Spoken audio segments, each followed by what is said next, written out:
Nous, on est spécialisé dans la lutherie du quatuor, donc ça englobe le violon, l'alto, le violoncelle et la contrebasse. Et on fait un peu pour fidéliser notre clientèle des guitares classiques. On fait surtout de la réparation et de la vente d'instruments neufs comme anciens, de la restauration, et pour ma part, je fais un peu de création moderne. Je suis d'une famille de musiciens. Ma mère est violoniste et on a tous joué du violon dans la famille. Et je voulais garder un peu cette tradition-là, mais pas faire le même métier que ma mère. Et j'étais intéressé quand j'étais gosse par tout ce qui était un peu manuel. On va dire que pour fabriquer un violon, il faut un mois de travail à temps complet. Pour l'alto, c'est à peu près équivalent. Pour le violoncelle et la contrebasse, je pense qu'il faut compter 2, 3, voire 4 mois de travail. Ensuite, il y a une période de vernis qui est très importante. Et en fonction du vernis qu'on utilise, que ce soit un vernis à l'alcool ou un vernis à l'huile, les temps de séchage sont différents. C'est pas la taille de l'instrument qui impose le temps de travail. Il est certain qu'une cassure sur un violon sera beaucoup plus petite qu'une cassure sur une contrebasse, fatalement, vu les proportions. Néanmoins, on peut avoir des gros instruments avec des réparations qui demandent très peu de temps et des petits instruments avec des réparations très compliquées. On utilise les outils propres au métier du bois, hein, les rabots, les scies, les limes, les gouges, les ciseaux à bois, scalpel, canif et compagnie. On a certains outils spécifiques comme des trusquins et autres appareils de mesure, ou bien des alésoirs pour les chevilles, après des choses particulières comme des picames qui ne sont utilisés que dans les instruments du quatuor fatalement. Que ça soit un violon ou une contrebasse, la seule chose qui change du point de vue des outils, c'est la taille du matériel en fait.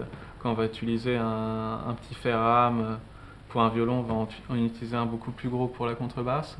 L'instrument, il est destiné à aller dans les mains du musicien, donc moi je pourrais trouver que l'instrument sonne bien, ainsi de suite.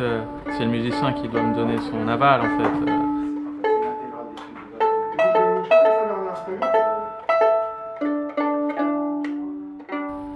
Le violon découle de plein d'instruments du Moyen Âge et néanmoins c'est une vraie invention crémonaise qui a lieu vers 1550 à peu près du fait de la famille Amati et ensuite Stradivari un siècle après. Et l'instrument a évolué dans le sens où la composition musicale a changé, la technologie des cordes aussi, donc on a eu des instruments avec plus de tension, des cordes différentes. Tous les instruments fabriqués à la période d'Amati et de Strad et encore un peu après ont été modifiés pour répondre à cette nouvelle technologie-là de cordes et d'utilisation dans l'exécution de la musique classique. Ouais, je pense qu'il y a une vraie tradition française.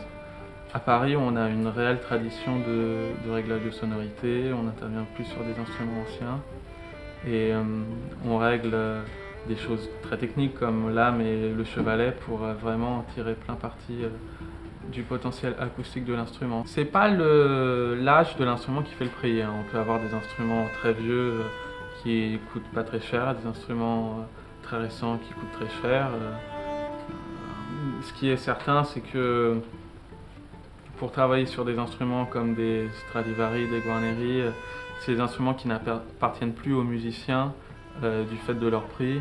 Donc c'est plutôt des mécènes qui ont ce genre d'instruments. Ils ont un circuit qui est très fermé pour la maintenance de ces objets-là. Par le passé, les luthiers avaient tendance à se former chez d'autres luthiers, de commencer comme ça très jeune. Maintenant, il y a beaucoup d'écoles internationales. Ce n'est pas obligatoire dans le métier de luthier de pratiquer l'instrument, c'est toujours un plus, comme dans tout, par curiosité intellectuelle. Le métier de luthier, c'est passionnant, c'est magnifique. On est avec des instruments anciens toute la journée, on discute avec des musiciens, on est au service du son. Faut pas oublier aussi que on fonctionne comme n'importe quelle société, on a des fournisseurs, des horaires, des clients, des contraintes, des charges, et c'est un peu trouver un juste milieu entre le domaine de la réalité sociale, hein, de la vie de tous les jours et du plaisir qu'on peut avoir à évoluer dans le milieu de la musique.